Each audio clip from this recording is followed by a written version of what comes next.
உண்மை சம்பவம். உங்களுக்காண்டி இன்னைக்கு நான் உண்மை சம்பவம் பேய் கதை சொல்றதுக்கு வந்துருக்கேன். இது ரியலா நடந்த ஸ்டோரி. இவர் பேரு குமார். இவர் கல்யாணம் ஆகிற முன்னுக்கு ஒரு வீடை வாங்கியிருக்காரு. இந்த வீடு வாங்குறது முன்னுக்கு இந்த வீடு ஒரு மலாய்க்காரங்களோட ஹஸ்பண்ட் ஒய்ஃப் டிவோர்ஸ் ஆக போறவங்களோட வீடு. இந்த வீடை குமார் கல்யாணம் பண்ணுற முன்னுக்கு வாங்கியிருக்காரு. அவங்களும் அவங்க தங்கச்சி அந்த தம்பி எல்லாமே அந்த வீட்டில் போய் தங்கலான்னு சொல்லி முடிவெடுத்தாலும் அவங்கனால அந்த வீட்டில் தங்க முடியாது. ஏதாவது ஒரு பிரச்சனை அவங்களுக்கு வந்துக்கிட்டே இருக்கும். ஒரு நாள் என்ன நடக்குதுன்னா, குமாரோட தம்பி உடம்புல என்ன புகுந்துச்சின்னு தெரியல. அவரு திடீர்னு ஒரு போத்தலை எடுத்து உடச்சி இந்த குமாரோட முதுகுலே குத்திட்டாரு. எதுக்கு என்ன காரணம் ஒன்றுமே தெரியல. ஆனால் அவங்க இன்னும் அந்த வீட்டுக்கு போகலை. அவங்க அம்மா கூட அவங்க வீட்டில் தான் இருக்காங்க. குமார் எப்போ இந்த வீடை வாங்கினாரோ அப்பத்துலேருந்து தான் அவங்களுக்கு பிரச்சனை ஸ்டார்ட் ஆகியிருக்குது.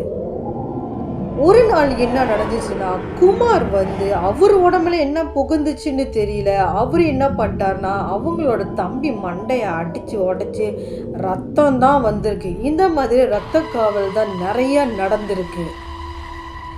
ஏன் இப்படியெல்லாம் நடக்குது அப்படின்னு சொல்லி நிறைய இடத்துல போய் இவங்க சாமியெல்லாம் பார்த்துருக்காங்க. ஆனால் நிறைய இடத்துல பார்த்தப்போ கூட இவங்களுக்கு சரியான பதில் யாருமே சொல்லலை. சில வருஷங்கள் ஆனதுக்கப்புறம் குமார் கல்யாணம் பண்ணியிருக்காரு. ஸோ குமார் கல்யாணம் பண்ணிட்டு இந்த புது வீடு அவர் வாங்கியிருந்தால அந்த வீட்டில் தான் அவரும் அவங்க ஒய்ஃபும் ஸ்டே பண்ணியிருக்காங்க. கல்யாணம் பண்ண புதுசில் இவங்களுக்கு என்ன நடந்திருக்குன்னா, பௌர்ணமி டைமில் இந்த குமார் பக்கத்தில் ஒரு பெண் உருவம் படுத்திருக்கிற மாதிரியே அவருக்கு தெரியும்.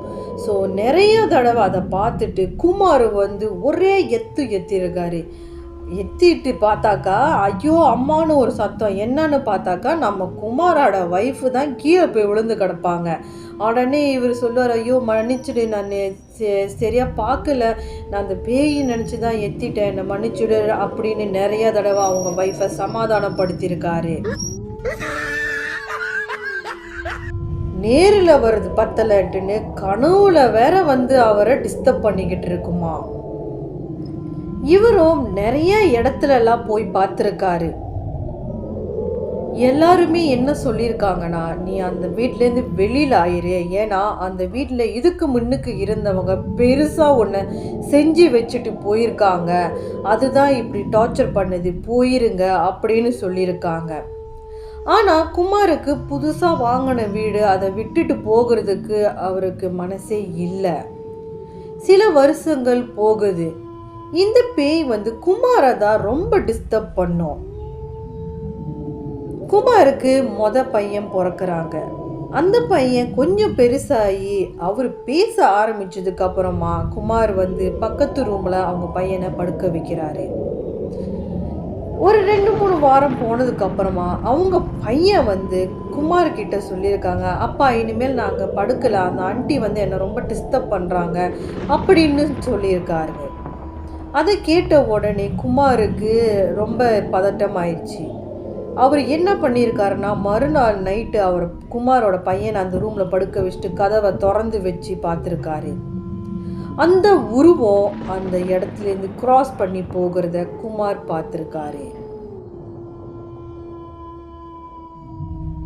இவரும் நிறைய இடத்துல போய் பார்த்துருக்காரு. ஆனால் எங்கேயுமே இவருக்கு சரியான சொல்யூஷன் யாருமே கொடுக்கல. ஒரு நாள் என்ன நடக்குதுன்னா, இவர் வீட்டுக்கு பக்கத்தில் ஒருத்தவங்க பகவத்கீதை பாதிக்கிட்டு வந்துட்டு இருந்திருக்காங்க. அப்போது அவர் அந்த பூசாரி இவர்கிட்ட என்ன சொல்லியிருக்காங்கன்னா, ஃபஸ்ட்டு அவர் சிரிச்சிருக்காரு. அந்த பூசாரி இவர் குமார் கேட்டிருக்காரு, எதற்காக சிரிக்கிறீங்க அப்படின்னு கேட்டதுக்கு உடனே அந்த பூசாரி சொல்லியிருக்காரு, கையில் வெண்ணெயை வச்சுக்கிட்டு எதுக்காக அங்கேயும் இங்கேயும் போய் தேடிக்கிட்டு இருக்கீங்க அப்படின்னு சொல்லி கேட்டுடுக்காரு. அப்போ உடனே அவர் சொல்யூஷன் கொடுத்துருக்காரு. கோமியாவை 3 நாள் வீடை சுற்றி நல்லா தெளிச்சிட்டு கீர்த்தனம் பண்ணுங்க அப்படின்னு சொல்லியிருக்காங்க. ஸோ குமாருக்கு அதிலெல்லாம் நம்பிக்கை இல்லை, இருந்தாலும் செய்வோம் அப்படின்னு சொல்லி இந்த விஷயத்தை செய்ய ஆரம்பிச்சிருக்காரு. 3ஆவது நாள் என்ன நடக்குதுன்னா, குமார் அவங்க வீட்டு முன்னுக்கு கொஞ்சம் நார்மலாக வெஜிடபிள்ஸ் எல்லாம் நட்டு வைப்பார்.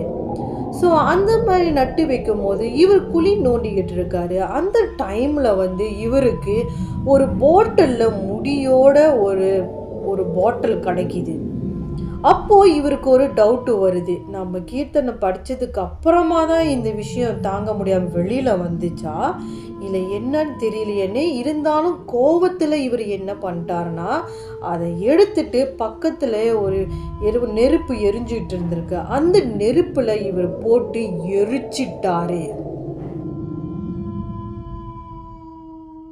அதை எரிச்சதுக்கு அப்புறமா அன்னைக்கு நைட்டு குமார் படுத்து தூங்கும் போது என்ன நடந்திருக்குன்னா, அந்த ஒரு பெண் உருவம் கூடயே இருக்குன்னு சொல்லியிருந்தார்ல, அந்த உருவம் அப்படியே எரிஞ்சு போய் அப்படியே ரத்தமெல்லாம் ஊற்றிக்கிட்டு குமாரோட நெஞ்சில் அதோட வலது காலை எடுத்து வச்சு மிதிச்சுட்டு கையை வச்சு குமாரோட கண்ணை திறந்துட்டு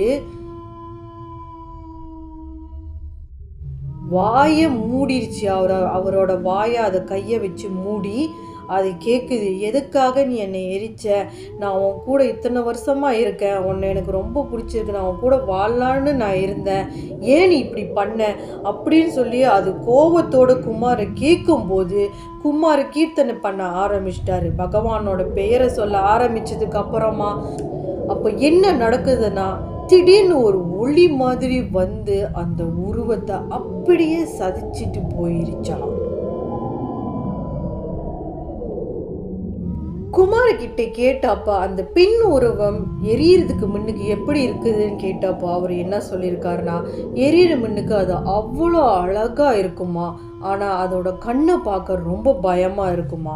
எரிஞ்சதுக்கப்புறம் ஒரு பிளாஸ்டிக் எரிஞ்சதுக்கப்புறம் எப்படி அது கருப்பாகி கிடக்குமோ அந்த மாதிரி அதோட உருவம் எல்லாம் எரிஞ்சு போய் இருந்துச்சு அப்படின்னு குமார் சொல்லியிருக்காரு. அதுக்கப்புறம் அவங்களுக்கு எந்த ஒரு டிஸ்டர்பன்ஸும் இல்லை. ஆனால் பௌர்ணமி அப்போ அது என்ன பண்ணுனா, வீட்டுக்கு வெளியில் நின்று அழுந்துக்கிட்டு இருக்குமா. ஸோ குமார் அவங்க ஒய்ஃபை சொல்லியிருக்காங்க, நீ பாரு அழுகிற சத்தம் கேட்குதா, அது வெளியில் நின்று அழுந்துக்கிட்டு இருக்குது அப்படின்னு குமார் சொல்லியிருக்காரு. ஒரு 2-3 மாதம் அப்படியே அழுகிற சத்தம் கேட்டுக்கிட்டே இருந்திருக்கு. அதுக்கப்புறம் அது அந்த இடத்துலையே இல்லை. எதனால் இது குமாரை அட்டாக் பண்ணிச்சு அப்படின்னு சொல்லி கேட்டிங்கன்னா, அது என்னத்துனாலனா, ஏற்கனவே அந்த வீட்டில் 2 பேர் இருந்தாங்கள, ஹஸ்பண்ட் ஒய்ஃப். அவங்க 2 பேர்த்துக்கு டிவோர்ஸ் ஆகிறப்ப அவங்க ஒய்ஃபு தான் இந்த மாதிரி அந்த வீட்டில் செஞ்சு வச்சுருக்காங்க, அவங்க ஹஸ்பண்டை அட்டாக் பண்ணணும் அப்படின்னு. அதுக்கப்புறம் அவங்க அந்த வீடை டக்குன்னு விற்றுட்டு போனது கையோட அதை அப்படியே குமாரை அட்டாக் பண்ண ஆரம்பிச்சிடுச்சு. இந்த மாதிரி உங்கள் லைஃப்லேயும் நடந்திருக்கா? உங்களுக்கு இந்த மாதிரி அனுபவம் இருந்துச்சுன்னா மறக்காமல் என்கிட்ட நீங்கள் பேசலாம். நான் நீங்கள் சொல்கிற விஷயத்த மக்கள்கிட்ட கொண்டு போய் சேர்ப்பேன். என் சேனலில் நிறைய பேர் பார்த்துட்ருக்கீங்க, ஆனால் சப்ஸ்கிரைப் பண்ண மாட்டேறீங்க. மறக்காமல் ஒரு சப்ஸ்கிரைப் பண்ண தட்டி விட்டுட்டு உங்களுக்கு தெரிஞ்சவங்களுக்கு ஷேர் பண்ணுங்கள். புரியுதா? அப்புறம் நிறைய பேர் சில கதை நல்லா இருக்க மாட்டுதா அப்படின்னு சொல்கிறீங்க. ஏப்பா, இது ரியல் ஸ்டோரி, நான் ஆட் பண்ணி சொல்ல முடியுமா? என்ன நடந்திருக்கோ அதை அப்படியே தானே சொல்ல முடியும். புரிஞ்சுக்கிங்க. அடுத்த ரியல் கோஸ்ட் ஸ்டோரியில் உங்களை நான் சந்திக்கிறேன்.